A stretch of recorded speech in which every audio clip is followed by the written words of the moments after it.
ACT reading. 4 passages, 10 questions for each passage, 35 minutes total. And this passage, more than any other, is difficult for me, most difficult for me. There's many strategies for the reading section. Skim. Can't make sense of the passage, so start with the questions. Lots of others.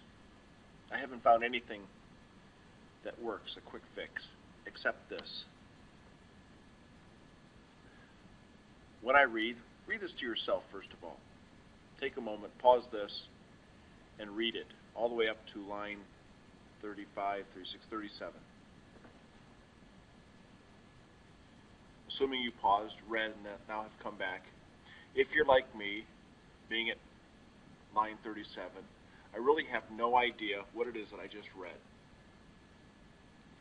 You think about, okay, I've got 4 passages, 35 minutes. I can't afford to waste that time, but I just did. So reading strategies don't work. Questions first don't work. I try to read and it doesn't make sense to me. Where does that leave us? Well, let's try to make sense out of the passage and follow this one rule. As we're reading, if I find that I don't have a mental image, it doesn't have to be perfect, doesn't have to be clear, but it has to be something, I'll go back. We'll make sure of this by continually just quickly asking ourselves questions. I'll do it right now. I'll do it out loud.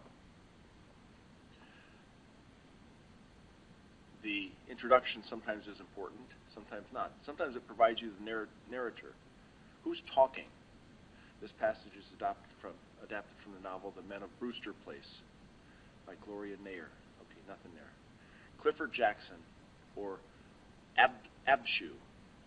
Say it to yourself. Don't just skip over the word. Clifford Jackson, Abshu, as he preferred to be known in the streets, had committed himself several years ago to use his talents as a playwright to broaden the horizons for the young, gifted, and black, which was how he saw every child milling around that dark street. Clifford Jackson, Abshu, was going to help young, gifted black kids. I have to say it to myself. Who's going to help black kids? Clifford Jackson, or Abshu. He's a playwright. He spent many years helping poor kids, black kids, gifted kids. As head of the community center, he went after every existing grant on the city and state level to bring them puppet shows with the message to avoid drugs, stay in school, and plays in the park, such as actors rapping their way through Shakespeare's "This is a Long Sentence," A Midsummer Night's Dream. Where am I? Clifford Abshu is head of the community center. He does all sorts of cool things. Abshu believed there was something in Shakespeare for everyone, even the young of Brewster Place. And if he broadened their horizons just a little bit, there might be enough room for some of them to slip through and see what the world had waiting.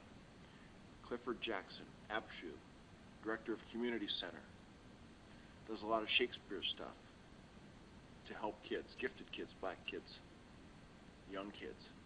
No, it would not be a perfect world, but definitely one with more room than they had now. The kids who hung around the community center, like Abshu, because he never preached, and it was clear that when they spoke, he listened, so he could zero in on the kid who had a real problem. Okay, I'm okay there. I've got good understanding. It might be an offhand remark while shooting a game of pool or a one-on-one out on a basketball court, but he had a way of making them feel special with just a word or two. So I have a picture of the community center, Clifford Jackson, also known as Abshu, playwright, Shakespeare stuff, doing things with the kids at the community center. He wished that his own family could have stayed together. There were 4 of them who ended up in foster care. Him, 2 younger sisters, a baby brother. He understood why his mother did what she did, but he couldn't help wondering if there might have been a better way. So his background. Whose background? As a side rule. Don't use pronouns. Don't say his background. Whose background? Clifford Jackson's or Abshu's. Clifford Jackson's background. Foster care. 3 other kids. After she was put into the home that already had 2 other boys from foster care, the Masons, lived in a small wooden bungalow right on the edge of Linden Hills. Mother Mason insisted that they tell anybody who asked that they actually lived in Linden Hills, a more prestigious address than Summit Place. It was a home that was kept immaculate. Who were his foster parents? The Masons. You can imagine where they lived. They lived in one place but called it another. They kept it absolutely clean. Now, as I read these 37 lines, yeah, it takes a little bit of time. But I'm infinitely better off than I was before when I just skimmed through it, browsed over names I couldn't pronounce, and got to line 37, didn't know anything. What I found is when I get to the end of the passage, I can answer the questions. Not perfectly, but very, very well. The fundamental rule here is when you're reading, ask yourself a question along the way. Who's talking? Who's Clifford Jackson? Summarize, but it's got to be a summary in a complete sentence. Avoid pronouns. You can't say he did something. Who's he? It calls for clarity. Sometimes it makes you search. You'll find that, yeah, this takes a bit of time to read like this, but in the end it's time saved because you don't have to hop back and forth between passage and question. Give it a try.